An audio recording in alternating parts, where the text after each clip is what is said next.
Welcome to New Thinking for a New World, a Tallberg Foundation podcast. I am Alan Stoga, your host. Each week, I bring you conversations with people who think differently about the great issues that are shaping our world. Geopolitics, disruptive tech, mass migration, the changing climate, culture wars, all of it is grist for our mill. I hope you enjoy listening. I also hope you will let me know what you think and that you join the conversation at tallbergfoundation.org. And now for today's episode of New Thinking for a New World. The Middle East is a war zone. While Gaza may be ground zero, barely a day goes by when there isn't also fighting in Lebanon, Syria, Iraq, Yemen, Iran, Israel, the Red Sea, and elsewhere. Moreover, for months, experts have been warning that these individual conflicts could infect each other, producing a much more dangerous big war that could pull in the U.S. and others. Today, I want to focus on Yemen, where for years the Iranian-backed Shia Houthis have been fighting more or less successfully the Saudi and Emirati-backed Sunni government.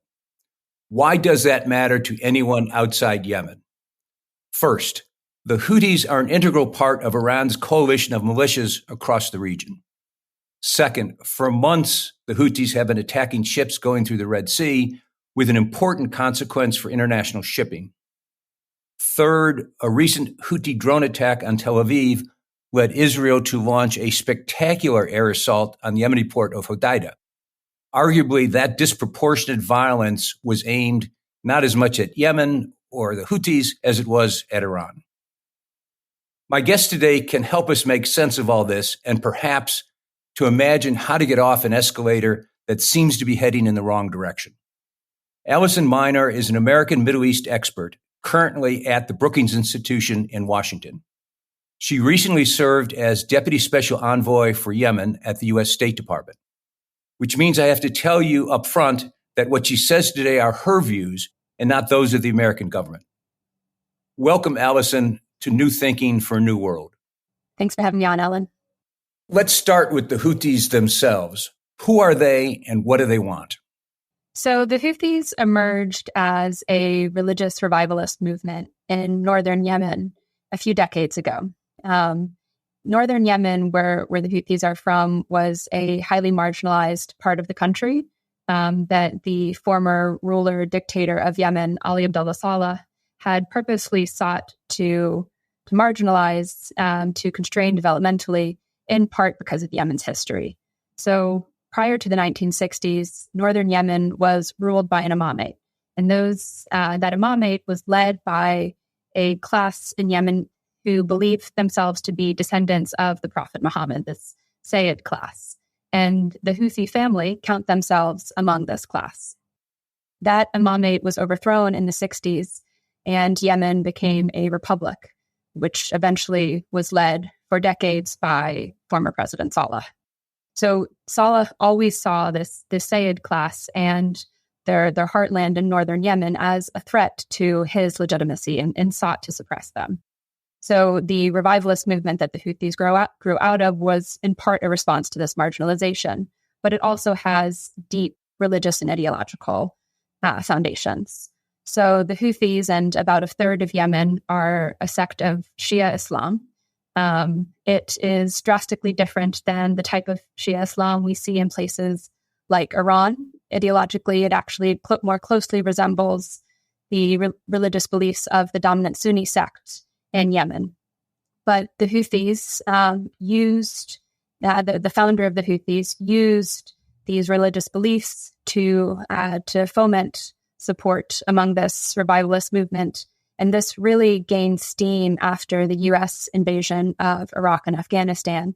And we started to see closer collaboration between the Houthi movement and Iran. There was definitely, if not close religious alignment between these groups, instead a deep respect for.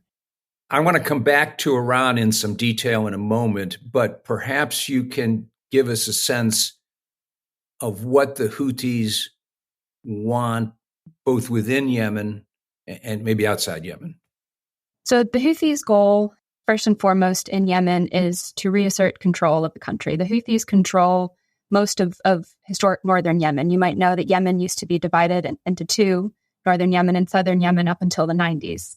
The Houthis control most of the north, which is where most of the population lives, around 25 million people of a total of roughly 35 million in all of Yemen. But the Houthis don't have access to any of the country's oil and gas resources, which puts the Houthis in quite a precarious position. So the Houthis, first and foremost, want to cement their control over Yemen, but they also have deep regional ambitions.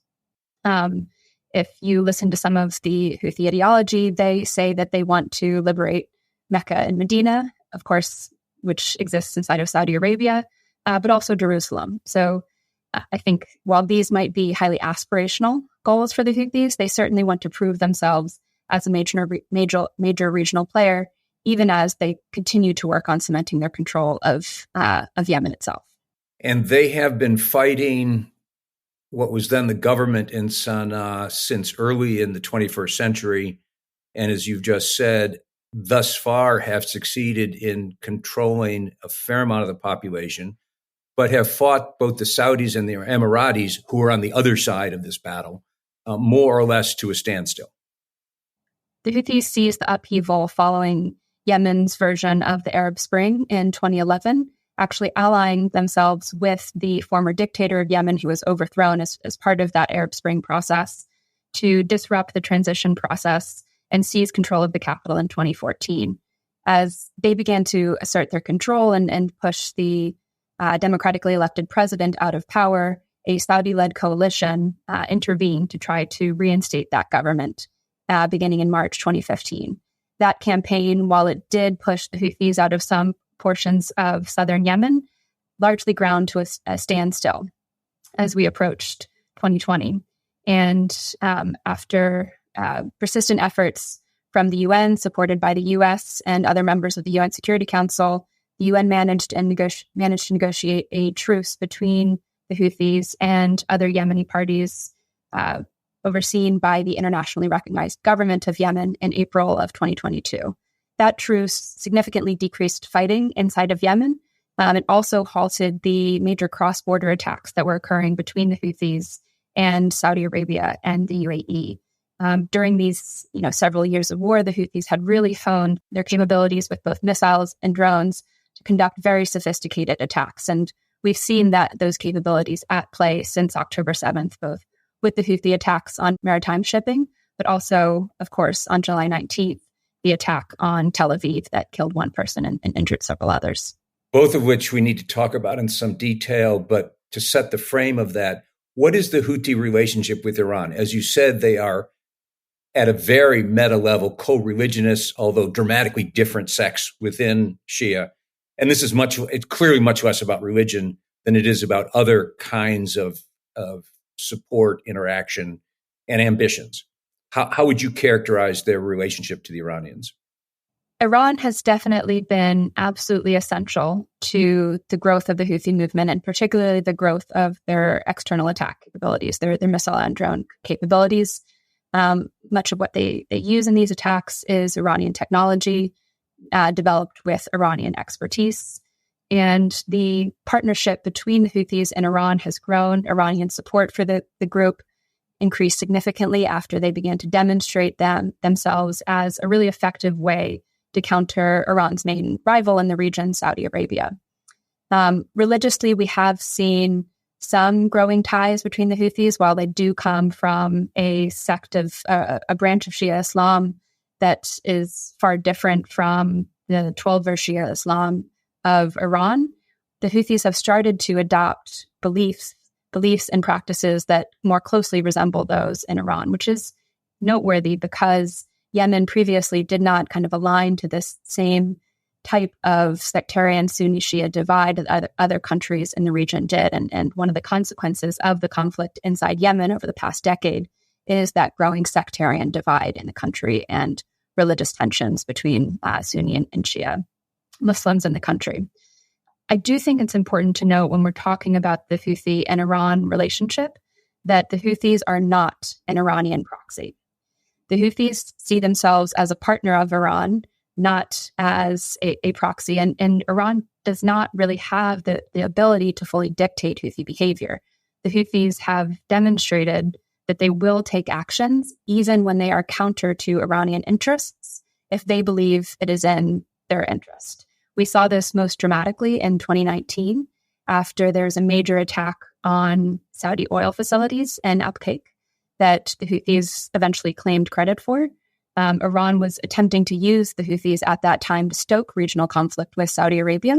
Immediately following that attack, the Houthis actually proclaimed a unilateral ceasefire with the Saudis and attempted to move to negotiations at that point because they did not believe that those regional tensions would be in their benefit at the time.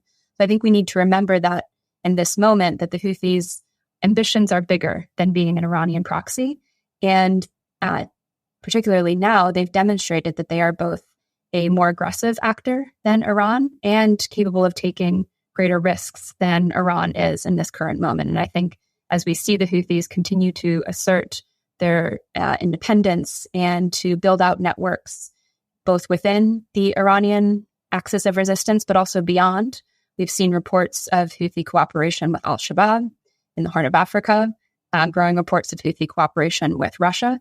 I think that we could see them really expanding out their capabilities, their support, their networks, and attempting to really play out these regional ambitions, leveraging their highly strategic geographic position.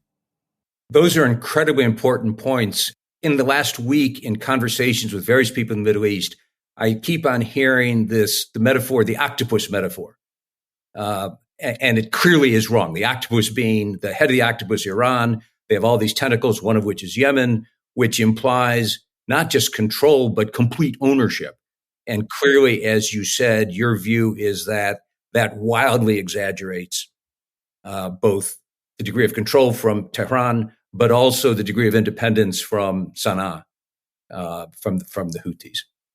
Let's focus on those two recent Houthi actions that you mentioned, the ongoing attack on ships in the Red Sea and the attack on Tel Aviv, both supposedly in solidarity with the Palestinians. But in an article you recently wrote in War in the Rocks, you said, quote, a more powerful motivation for Houthi attacks is the need to distract from growing domestic dissent over their governance and to bolster the Houthis' position both inside Yemen and within the region. Again, that is consistent with your view that they are operating on their own agenda, which happens to overlap with others. Is that fair?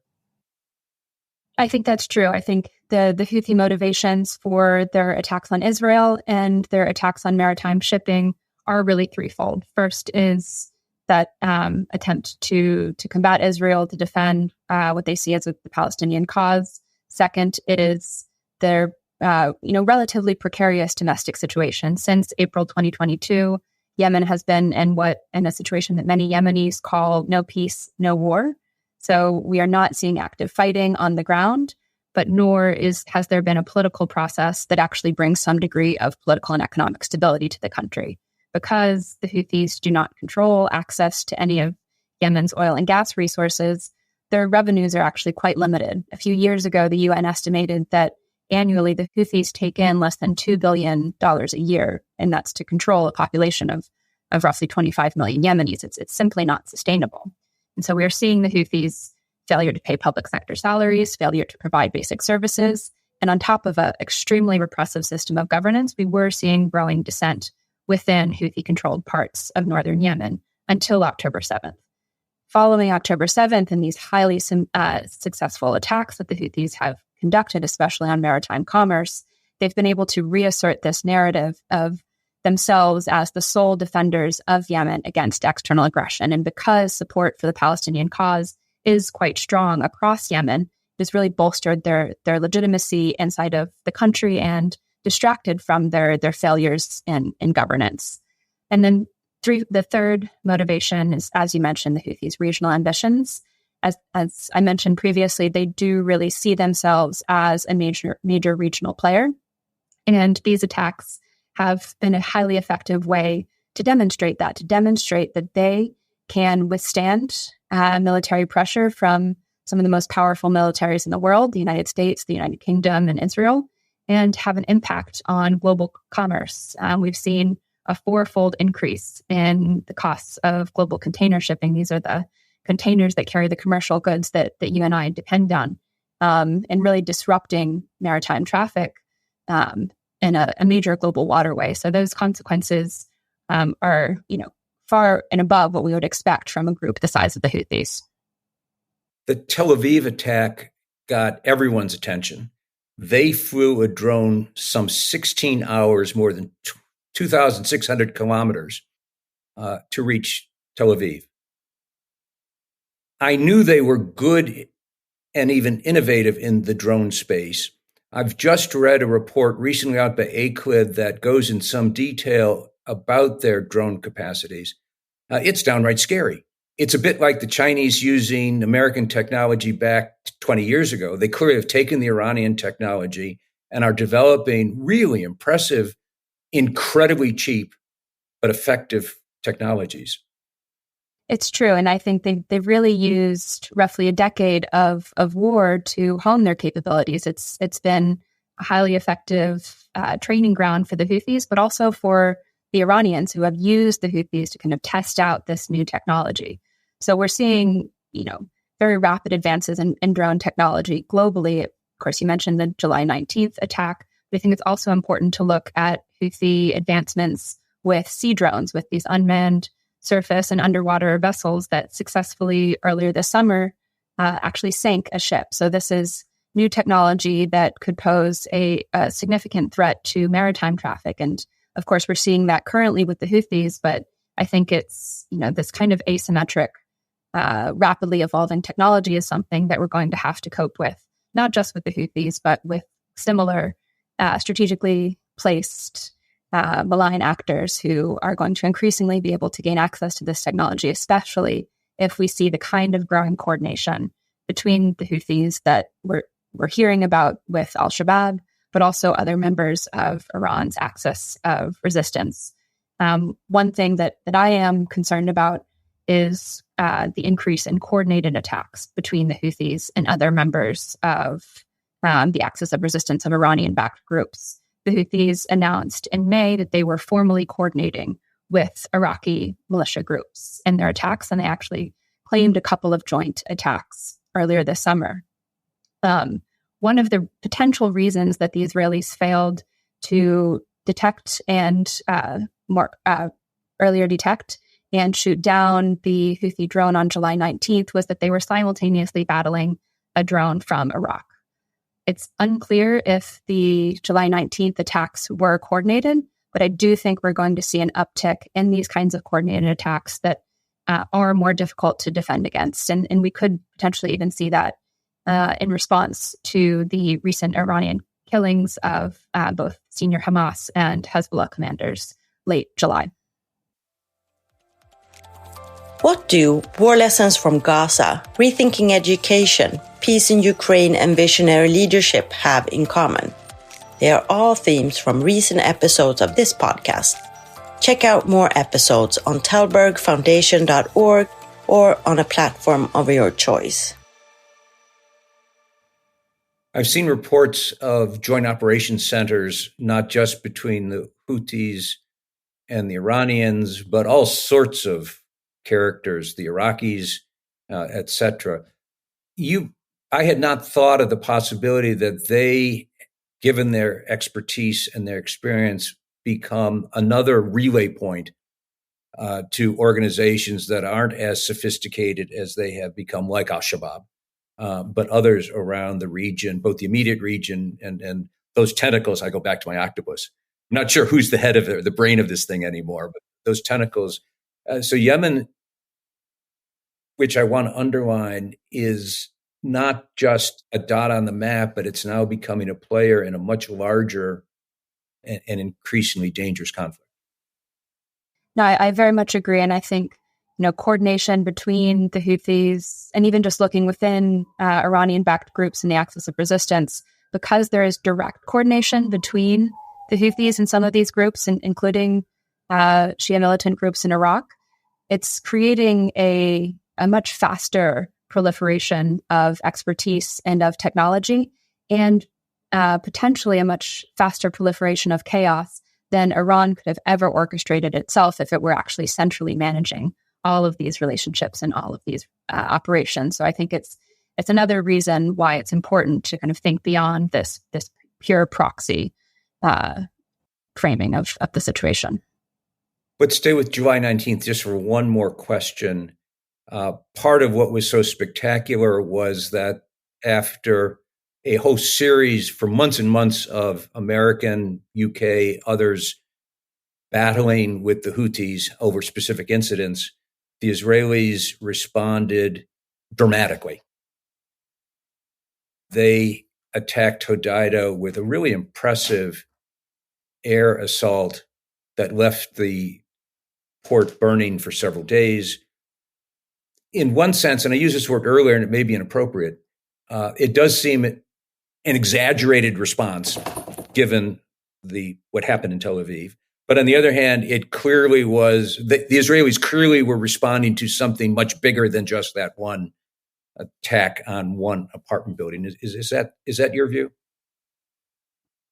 That is my view. The Israelis said after their strikes on July 20th that the Houthis had conducted over 220 missile and drone attacks on Israeli territory since October 7th. Though most of these attacks either missed their targets or were shot down, they clearly were attempting to reestablish deterrence with the Houthis after these series of attacks.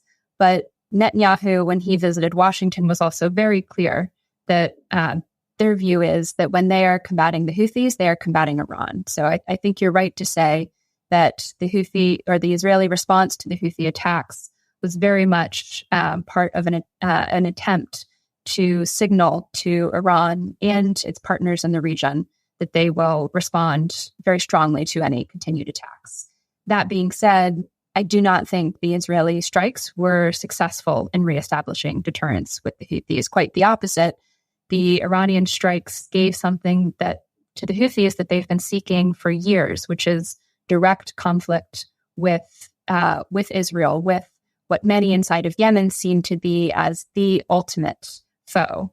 The Houthis' ideological beliefs, their slogan actually begins with "God is great, death to America, death to Israel, curse on all the Jews." So the opportunity for them to demonstrate that they are significant enough to enter in direct conflict with Israel is actually a great boon to their narrative inside of Yemen. And they will likely continue to attack Israel to help maintain this direct conflict with Israel, with the United States. And they calculate that any costs that they have to bear from those strikes are less significant than the political benefit that they gain from direct conflict with these actors. I will say that the Israeli strikes on Hodeida were significant in terms of consequences, economic consequences for Yemen. Hodeida is the main port serving northern Yemen, a main source of essential commercial goods for a country that imports roughly 90% of its food and other basic commodities. The strikes reportedly damaged 3/4 of northern Yemen's fuel storage capacity. Fuel, obviously, is essential to humanitarian response and to basic economic activity. The strikes also reportedly damaged some port infrastructure. So while we've seen continued operations at the port, the Houthis have attempted to reassure Yemenis that any impacts will be limited. I think we need to see how those consequences play out in terms of economic and humanitarian impact for Yemenis over the next several weeks.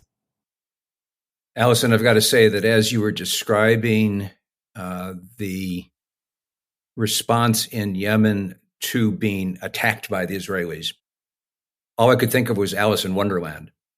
Things really are upside down and backwards in the country and in the region, perhaps. Let's segue to possible solutions. In that same article that I mentioned earlier, you pointed out that the Houthis' attacks on shipping and the lack of a global response showed, quote, the difficulty of mobilizing a united front in the current geopolitical environment, even to address immediate threats to basic global goods, meaning international navigation and the movement of goods. That's a problem. Before we get to your optimism that something could be done, why has the Security Council de facto been AWOL on this? It's a good question. And I think, it's important to note that there has been a significant U.S. and to some degree EU response to the Houthi maritime attacks. The U.S. has mobilized Operation Prosperity Guardian that has shot down many of these attacks and actually left of launch defensive strikes against Houthi military assets to attempt to prevent future attacks against ships. And the Europeans have launched their own separate defensive capabilities to attempt to defend ships. One would hope that we could have seen an even stronger multilateral response to these maritime attacks because it has impacted every single member of the UN Security Council, including the permanent members of the Security Council. We've seen multiple Chinese and Russian affiliated ships actually be striked by Houthi missiles and drones. The Chinese are suffering some of the most significant economic consequences from the disruption to global maritime commerce, precisely because the Red Sea and the Suez Canal is an essential conduit for trade between Europe and Asia. Despite facing these consequences, it appears that both the Russians and the Chinese calculate that the benefits that they gain in terms of the negative impacts the Houthi attacks have on U.S. credibility outweigh the costs that they are bearing economically as a result of the Houthi attacks. And for that reason, we have not seen the kind of really strong multilateral response to the attacks that we would have liked to see. There was, some joint UN Security Council statements to this regard, but nothing that has been strong enough or effective enough to actually fully defend against the Houthi attacks or restore the confidence of maritime shippers. I think that since I wrote my article in April, the space for finding that kind of international UN Security Council unity has eroded even further. We saw in May the Houthis announce their fourth wave of escalation against Israel in response to Israeli operations in Rafah, which included a significant uptick in maritime attacks and this coordination with other members of the axis of resistance that I've mentioned. We've also seen even further breakdown of that UN Security Council unity, most notably with reports of Russian cooperation, military cooperation with the Houthis in their maritime attacks. The Wall Street Journal reports that Russia was actually considering sending missiles to the Houthis to conduct these attacks, but was at least temporarily dissuaded by Saudi Arabia from doing so. And regional media reports are now also reporting that the Russians have sent military advisors to assist the Houthis in these attacks. This is an extremely concerning development. And even if the Russians are stopping short of providing direct military support to the Houthis, this kind of cooperation between Russia and the Houthis is going to be a major blow to any hope of UN Security Council unity on Yemen. I do think that any hope of restoring that unity is going to put a huge burden on the Saudis and the UAE. Those two countries have the most at stake when it comes to the Houthis and even when it comes to the maritime attacks. Though we've seen them be relatively silent on the Houthi maritime attacks. But Saudi Arabia and the UAE are uniquely placed to secure Russian and Chinese cooperation with any sort of response to the Houthi threat. And they will have to bear a huge burden going forward if we're going to find any sort of solution to this challenge. The Saudi Arabia and the UAE in the current environment, their top priority has been to prevent renewed Houthi attacks on their territory again. These Houthi attacks have been paused since the April 2022 truce. And if the Houthis were to renew attacks on Saudi Arabia and UAE in the current environment, it could be extremely dangerous, really opening up that new front in the regional war that everyone is so scared of right at this moment. That being said, this gives the Houthis significant leverage over the Saudis, over the Emiratis to continue to extract major concessions from the group. Potentially, if we were to reach a Gaza ceasefire, it might give the Saudis and the Emiratis greater political space. But I think as long as the Houthis hold that leverage over the Gulf countries, they're going to be negotiating at the barrel of a gun, and it's going to be very difficult to place any sort of guardrails on Houthi behavior that would be necessary to address the sustained Houthi threat to regional stability and to maritime commerce. Ultimately, the solution to this challenge is going to come from addressing the Houthi incentives, the Houthi motivations for the attacks. For some time, the path for doing this has been the UN-led peace process, and specifically a roadmap that the UN Special Envoy to Yemen developed between the Yemeni parties that would get them on track for a formal ceasefire, a political process, and a series of economic measures. The future of that roadmap in the current environment is frankly uncertain, but in order to get it back on track, to renew a political process, there has to be, first and foremost, stronger UN Security Council and regional unity on what those guardrails on Houthi behavior need to be. And there needs to be a willingness from those countries to actually uphold those red lines, to uphold those guardrails when it comes down to it. One of the problems with that, obviously, and you know it better than I, is that Yemen, even the Red Sea, doesn't sit in isolation, but exactly because of the great power relationships you've been describing, sits in a much larger context, which includes the Ukraine war, includes South China Sea, includes all sorts of issues where the great powers, the US, China, Russia, Europe, with maybe quotes around Europe, because I don't know what Europe is anymore, clearly do not have a shared vision, clearly are not articulating shared problems and looking for shared solutions in almost any space. I would conclude that this is unlikely to be the place where it would start, although God knows it would be a good place to start. Can we leave our listeners with anything more optimistic than my conclusion, which is batten the hatches?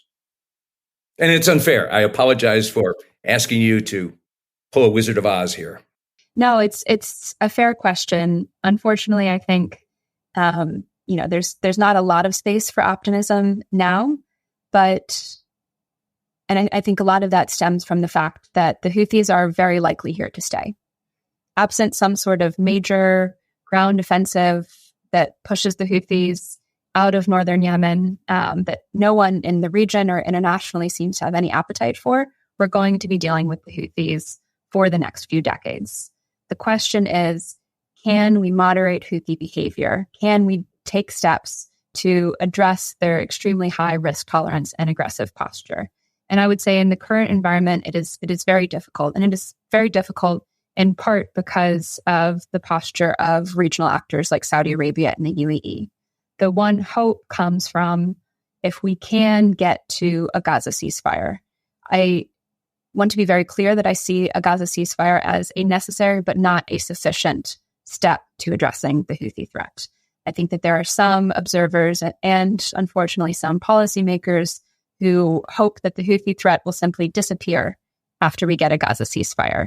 But because the Houthi motivations for these maritime attacks go beyond just the crisis in Gaza, and because any sort of path to sustainable peace in Gaza is going to be a very rocky one, I think we can expect the Houthi threat to maritime shipping in particular to continue for the foreseeable future.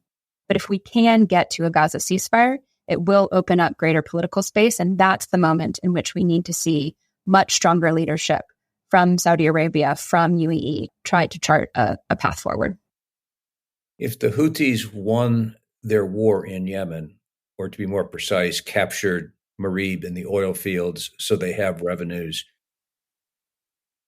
would it be naive to hope that they might begin to normalize, or would they become North Korea? So One of the complications for the Houthis gaining access to hydrocarbon revenues is the fact that the most lucrative hydrocarbon revenues in Yemen are actually their natural gas resources. And natural gas production has been paused since the war in Yemen broke out in 2015. In order to restart production, they would need to transport the natural gas from the Marib province in northern Yemen all the way to the export terminal in southern Yemen, the kind of heartland of southern Yemen, where opposition to the Houthis is extremely strong. And it will be very difficult for the Houthis at their current level of strength to capture and control that territory. On top of that, to restart production and export, the Houthis would need to gain the confidence of the private sector shareholders from that now control the Yemen natural gas project. So I find it very difficult to imagine the Houthis restoring private sector confidence in an environment when they're still blowing up ships in the Red Sea and the Gulf of Aden, precisely where these exports would be occurring. So, this is the Houthis' lack of economic resources are a major source of vulnerability for the group, is a major vulnerability to their long-term viability, and do present a potential pathway towards some sort of solution that moderates their behavior, even if they continue to play a major role in Yemen going forward. Allison Minor, thank you very much for this conversation. Let's leave it there. We're way down in the rabbit hole, and it's looking pretty grim down here. So let's leave it there and come back and revisit, hopefully when there's movement in some more positive directions. Again, thank you for the conversation. Thank you, Alan. Thank you for listening to this episode of New Thinking for a New World. I'm Alan Stoga, podcast host, and I look forward to your joining our next conversation. Remember, tell us what you think at tallbergfoundation.org.